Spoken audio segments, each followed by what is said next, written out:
warriors control the land. I can join any house I want. I'm happy to spar with any of you. Whatever happens in this battle, it'll shape the future of Bodland for years to come. You can win this fight. I know you can.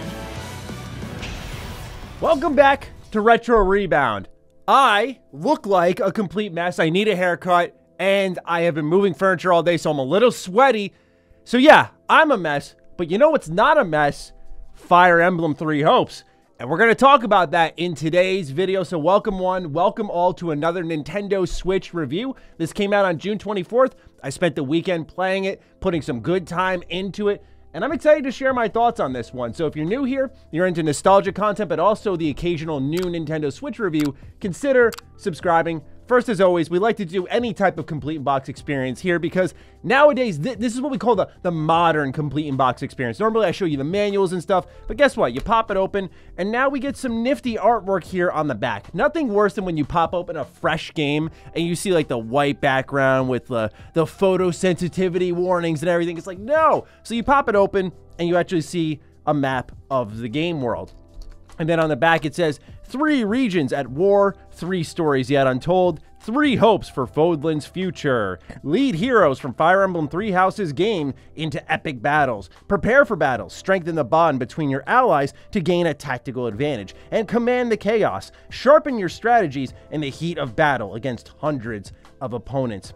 Ladies and gentlemen, my guilty pleasure has always been Musou-style titles. It really began with Samurai Warriors 2 Empires back on the PlayStation 2. For me, it was that addictive loop of fun beat-em-up gameplay where I'm wiping out thousands of enemies, but at the same time, there was a progression loop that was allowing me to build up this empire and slowly conquer the lands beyond. And I don't know, I just always loved it since then. And whenever I get a hankering, I love hopping into one of these games. And what's happened now is the Musou games have come so far that they almost become an honor and an expansion of your games, where we have things like Dragon Quest Heroes and One Piece Pirate Warriors. You have these games that serve as just Musou-style games set in other universes, and those are great.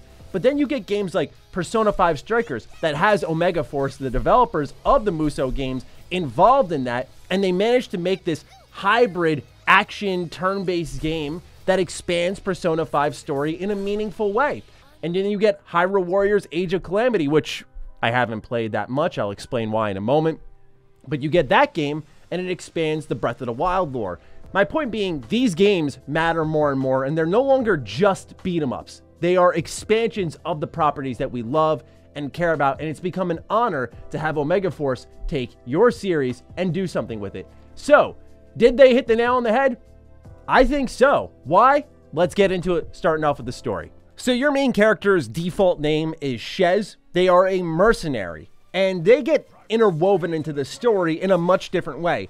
If you've played Fire Emblem 3 Houses, you'll notice immediately some differences, like Byleth being the main villain. Wait, what? Right? That was one of the coolest things about this game, is firing it up, and within the first couple of minutes, you're like, I'm fighting Byleth, and no one loves this person. What I also love is they kind of, and this is going to sound weird as a Persona fan, but because of the way they start the game, they don't have this school dynamic where you could tell the Fire Emblem team was a pretty big fan of Persona 5 Royal, and tried to personify Fire Emblem. And a lot of Fire Emblem that I love, maybe I sound like a boomer here, was removed from Fire Emblem 3 Houses, right? Like, I love to mix and match all these couples in the game, and then they have kids, and they have their own support arcs. I just love that. I love the focus on war in Fire Emblem. And it's not that 3 Houses doesn't have that, but I think it spends a lot of time focusing on being a professor, and then you end up eating like 18 meals in a day. It kind of breaks me out of the experience. I feel like that whole system just needed some fine-tuning. And so that's a long way of me saying that this game starts out with war and is firmly based in war. So for people like me who didn't really like the school system within 3 Houses, you're already going to be right at home with 3 Hopes. Again, you're playing as Shez, you're a mercenary, you're on the field of battle, just doing another job. Byleth shows up, you're like, what's going on here? Hold on. And then, again, if you've played 3 Houses, you'll start to notice certain conversations, certain story beats feel a little out of place. And that's because if you're coming into this wondering, can I play this game without playing Three Houses? The answer is yes. There will be some missing impact because you already had preconceived notions of certain characters, and this game subverts that. But what happens is it manages to, instead of making a sequel, if you will, to Fire Emblem Three Houses, it makes routes 5, 6, and 7, right? Because you had the 3 main houses in Fire Emblem Three Houses that were all their own story routes. And then you had, of course, the 4th and final route with the expansion. So now, in this game, it's like 5, 6, and 7. And they have different names. Like, instead of Blue Lions, it's called, like, Azure Gleam. You're going to catch me in this video calling them Blue Lions anyway, because I'm not going to get used to something different here. But a lot of the plot does remain the same, but it's a new perspective. And because of that, they're able to refresh some of their storytelling tactics that I think kind of hurt this original game in Three Houses. So in Three Houses, it was very much one-dimensional storytelling, right? Like, here is the Blue Lions perspective. You have no idea why the Empire is doing this. You have no idea what Cloud and his team are up to. It's just one-dimensional. Here's what the Blue Lions are up to, because I'm a Blue Lions guy, for those who don't know. You can tell by all the times I'm referencing it. Now, in this game, as you progress in the story, you're going to see what the Empire's up to. You're going to see what Cloud and the Golden Deers, if you will, are plotting, what they're thinking about things. You're going to see all these character interactions, and to me, that's already an immense improvement. Not that it wasn't in Three Houses, but the way they use it in Three Hopes is more effective. So the storytelling to me was better, even if this isn't the definitive tale, if you will. Now, it's much like the same way you saw in Fire Emblem Three Houses in the terms of length, where Blue Lions is very long.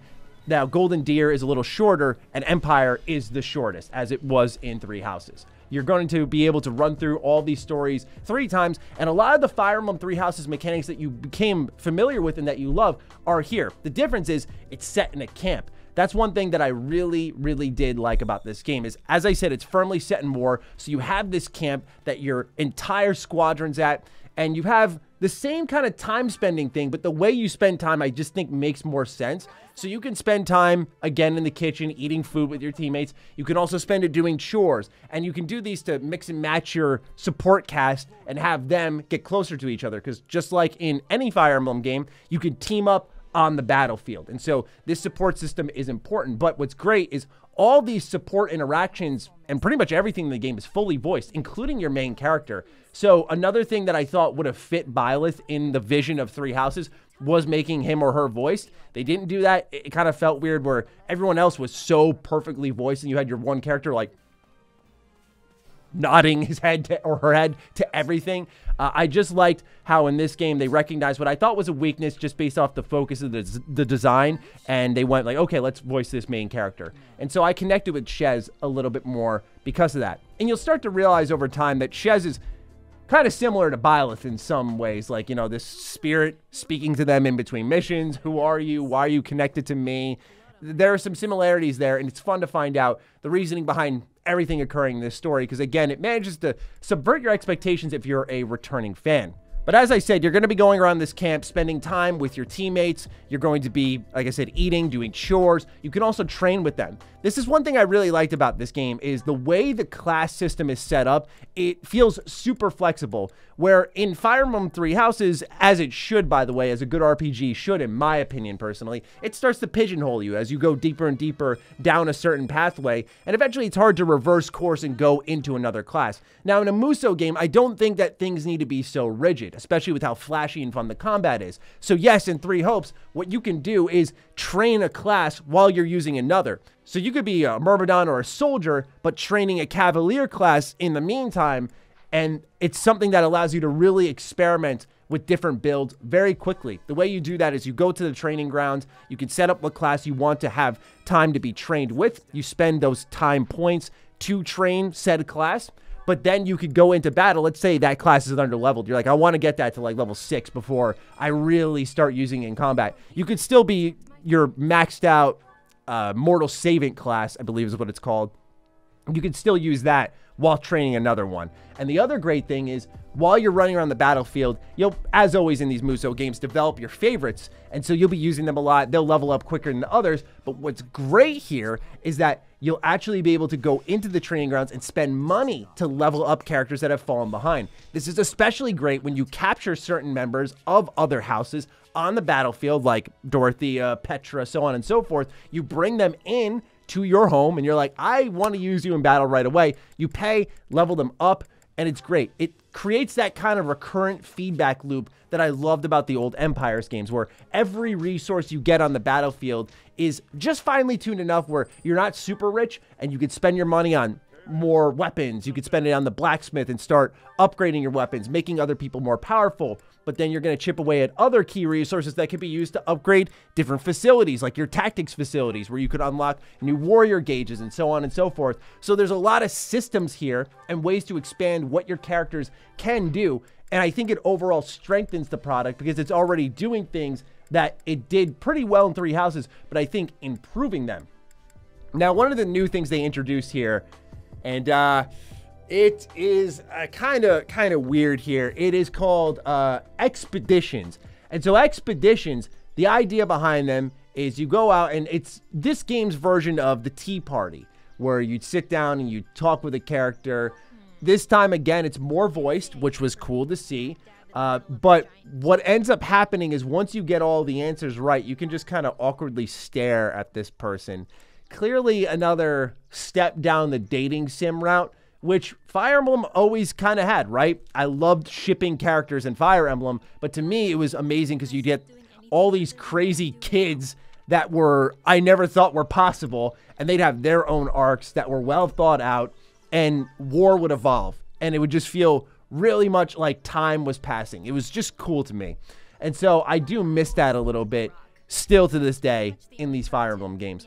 What they did retain is a classic mode in this game. So one thing that a lot of people complained about with the original Fire Emblem Warriors, which is a game, by the way, I love. One of my favorite Musou games ever was the first Fire Emblem Warriors title. However, in this one thing they changed was they have a speedy mode. Now, what will happen in the original Fire Emblem Warriors is you would level up and it would bring up the whole level up screen. It would hit you with all the stat changes and would just break up the flow of the gameplay. Like you wanted to keep fighting, beating up enemies. You didn't need to see it stop all the action just to let you know someone had leveled up. So they didn't do that in this game. You have the option to turn that off and do a more speedy mode. But then I do the slow and steady mode because there's a focus on tactics. So there are times when you're in the map and you're getting orders and you'll pause the game and you can coordinate where all of your teammates on the map are going to go. And it's a pretty competent AI system because they'll accomplish subtasks while you're off doing your own thing, like fighting a boss or something. And so it feels like I could actually lean on them, which in previous Musou games, I could not do. So this was something that I really liked, was sort of the tactical level to this game. It made sense because it's Fire Emblem. And of course they have the triangle system, right? With the sword, axe, and I think bow or spear, sorry, where each of them do a certain amount of damage to one another and certain are weak to others. Like if you're a Pegasus rider, you're going to be really weak to bow and arrow and so on and so forth. That's here. So when you're starting up battles and you're choosing what units you want to bring out onto the field, you have to consider those. That encourages you to level up those other party members I was talking about through the training grounds. So again, just all these systems are very cohesive. There's a lot of chemistry between them all, and it just feeds off itself really well. And then the combat itself. So frame rate. This is where we get into Hyrule Warriors, like I said at the beginning of this video. I didn't play Hyrule Warriors Age of Calamity because when I did play that docked and in handheld mode, it ran like poo-poo. And that was very unfortunate because, again, I love these Musou-style games. I can't get enough of them. So that was really disheartening. I was worried about Fire Emblem Three Hopes because just like the previous Musou game I played, I was like, this one can have some bad frame rate issues. What I learned with this one through the demo, but now playing the full game, is that this is a game that runs really well docked. Like really well. I didn't really have any frame hiccups at all. However, when I'm playing in handheld, there will be cutscenes that dip in the frames. And I don't know, I guess I'm more tolerant of that when it's in handheld mode. But when we're docking it, it's pretty smooth, and I was happy to see that. Is it a visual stunner? No. Much like many Nintendo Switch exclusives, this thing looks like it belongs back in like 2008, but I accept it because I like Fire Emblem, I like Musou games. There's a lot happening on screen, so I know they got to dumb things down. And I mean, some of the things you can do, like these purple tornadoes you can summon and spells you can cast, it's great stuff. It's really action-packed. And you'll notice one of the new mechanics they added is as you're fighting enemies, you see a shield appear over their head. And as you're attacking them more and more, that shield is going to crack. And if you're targeting a weakness, it'll crack even further. Once it's fully cracked, you'll see a Persona 5 level cut-in where this anime face pops in. And you're like, oh, they're going off. And they do this special kind of attack. It's awesome, man. It's awesome. Again, just a lot of feedback loops constantly occurring, but not really ever feeding off of what I think a lot of modern game design does, which is like ADHD in a way, like trying to distract you constantly. Like, it's just a reward loop that works really, really well in this game. Another great implementation is shadow sliding. So when you are in one point of the map, when you capture a base, usually that was just to spawn more soldiers for you to overtake the battlefield gradually. But now in this game, as you're taking over bases in the map, what's great is the shadow slide mechanic is limited. So you have 3 shadow slides for starters. And when you go into shadow slide, you can pick all these different bases around the map that you've captured. And now those sub objectives that were tough originally are now much easier because you can zip across the map. This is great because, again, there's a little bit of replayability. If you're like me, you like to get all the S ranks, or at least as many as you can when you're feeling patient enough.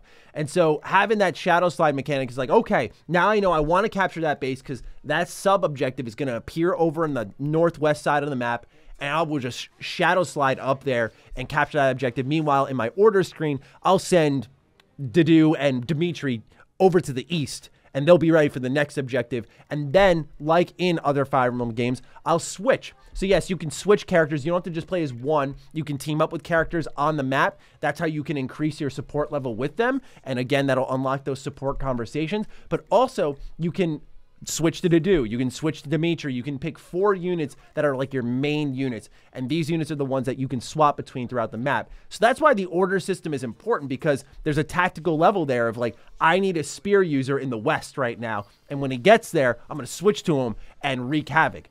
Again, shocking level of tactics here, but it's fun. Like, it's not deep, but it's a lot of fun. I really have enjoyed this game a ton. So yeah, overall, the story, good. You know, great even. And that's not a common one for Muso games. Outside of Persona 5 Strikers, I can't think of a great Muso story. I can't. Maybe someone has played Hyrule Warriors Age of Calamity in the comments, and they can let me know if that was great. But I can't think of many, because usually they're retelling stories. Again, I think of like One Piece Pirate Warriors 3, which I'm chipping through gradually as I watch this gargantuan anime. I'm on episode 60, so I'm like playing these arcs as I go along in the show, and it's kind of a fun way to do it, but they're retelling the story. So it's fun to see an original story, and one that's great, and one that I personally believe takes the weaknesses of Fire Emblem Three Houses and makes them better. Again, I will say this, I should have said this in the front of the video because I know how YouTube is.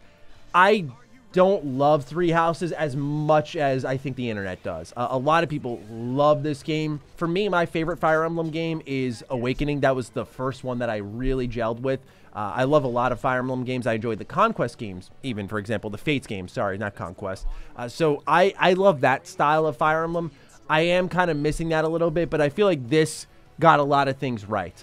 And if this is the direction they go in, again, really war-focused, like being in the war camp, all war, that's what I'm about, man. I love that stuff. You know, especially like in, I think it was the Fates series, where you were building your kingdom. I love that stuff, man. And especially, I think it was Awakening, you build a castle. So to me, that's the type of stuff I enjoy, not this being a teacher thing. Like, you're talking to a diehard Persona fan, and I just felt like you could feel the, I want to be Persona energy, which is fine, because Persona is great. But Fire Emblem, I think, forgot some of its strengths. So just know, this review is coming from someone who doesn't love Fire Emblem Three Houses as much as most of the web, I would say. But I think this is a really good game. It's a day one pickup for me, no regrets, a lot of replayability, a lot to enjoy here, a lot of characters to add to your roster, a lot of tactical abilities that you can use, a lot of depth in surprising areas, great conversations, great character building, all fully voiced.